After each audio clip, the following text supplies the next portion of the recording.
আসসালামু আলাইকুম এভরিওয়ান, সবাই কেমন আছেন? আশা করছি সবাই অনেক ভালো আছেন। আলহামদুলিল্লাহ আমরাও ভালো আছি।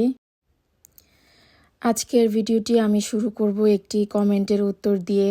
আমার একটা প্রিয় আপু কমেন্ট করেছে একটা লাস্ট ভিডিওতে।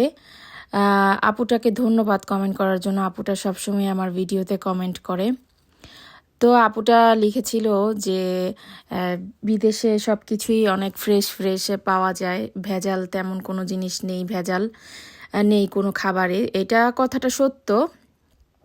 বাংলাদেশে যেমন বাচ্চাদেরকে কোনো কিছু খাওয়াতে গেলে বিশেষ করে অনেক টেনশন হয় যে কোনটা দিব।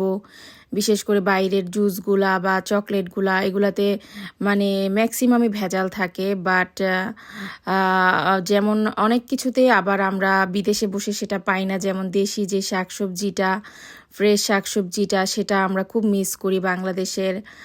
আর হচ্ছে মাছটা, যেই একদম ফ্রেশ যে মাছটা পাওয়া যায়, নদীর মাছটা, সেটা তো আমরা একদম এখানে পাই না বললেই চলে। ওই মাছটাকে মাছগুলো খুব মিস করি বাংলাদেশে যেগুলো খেতাম। এখানে আমরা যে মাছগুলো খাই, ইলিশ মাছ বাদে অন্যান্য যে মাছগুলা, ব্লকের মাছগুলা যেগুলা খাই, ওগুলা ম্যাক্সিমামই চাষের থাকে। আর হচ্ছে ওইটা তো ফ্রোজেন করা, অনেক দিন আগেরই প্যাকেট করা থাকে, এজন্য খেতে অনেকটা টেস্ট লাগে না। এছাড়া আদার যে খাবারগুলা, ওগুলা আসলে সত্যি ম্যাক্সিমামই ফ্রেশ, ভেজাল থাকে না। বাট আমরা যারা প্রবাসীরা আছি তারা মানে বাংলাদেশের খাবার খুবই মিস করি। বিশেষ করে মাছ, শাকসবজি এগুলো আমরা একটু বেশি মিস করি, কারণ আমরা তেমন একটা এগুলা পাই না। তো কথা বলতে বলতে আমি অনেক কিছুই দেখালাম।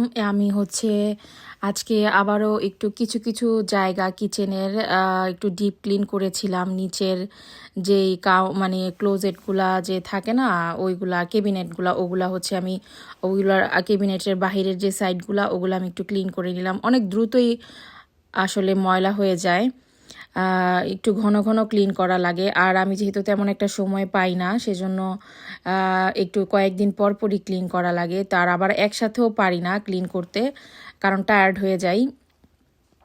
কারণ এখানে যেহেতু সাহায্য করার মতন কেউ নেই। বাংলাদেশে যেমন হেল্পিং হ্যান্ড পাওয়া যায়, কাজের লোক যেটা সেটা পাওয়া যায়, এখানে তো আর আমাদের এগুলো নেই। আমাদের একাই একাই সব কিছু করতে হয়।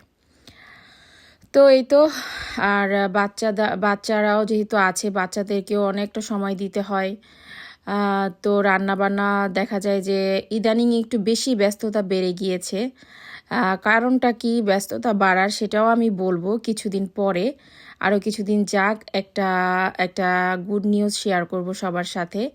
তো এই জন্য ইদানিং বেশিরভাগ রান্নার তেমন একটা ভিডিও করি না, আর করলেও খুব মানে দ্রুত রান্না করি আর অল্প কিছু শেয়ার করি রান্নার, এই জন্য বেশি কিছু শেয়ার করতে পারি না। এই তো এখানে বিকালের নাস্তা আসলে না, এটা হচ্ছে রাতের খাবারই আমি করছিলাম। বেশিরভাগই ফ্রাই জাতীয় জিনিস করে নিলাম। হচ্ছে বাহিরের যে একটা চিকেন ফ্রাই পাওয়া যায় কেএফসিতে বা বিএফসিতে, বাংলাদেশে ওই টাইপেরই একটা চিকেন ফ্রাই আমি হচ্ছে ওই স্টাইলে করে নিয়েছি। খেতে খুবই মজা হয়েছিল চিকেন ফ্রাইটা। আর এই পাশে হচ্ছে আমি করেছি হচ্ছে টুনা কাবাব, আলু সিদ্ধ করে টুনা কাবাবটা করেছি। এই টুনা কাবাবটাও আমার হাতেরটা খুব মজা হয়, আমরা সবাই খুব পছন্দ করি টুনা কাবাবটা। বোঝা যায় না যে টুনা ফিশ দিয়ে করা। আর এই পাশে হচ্ছে পোলাও রান্না করছি আবারও। ইলিশ পোলাও যে লাস্ট দিন রান্না করেছিলাম, ওইটা শুধু আমি একটু খেয়েছি, আর বাসার সবাই তেমন একটা খায়নি, মানে অল্প খেয়েছে আর কি। তো এই জন্য আবার ওদের জন্য মানে আমাদের সবার জন্য আবার নতুন করে পোলাও রান্না করলাম। এখানে চিকেন ফ্রাই আর কাবাব করলাম।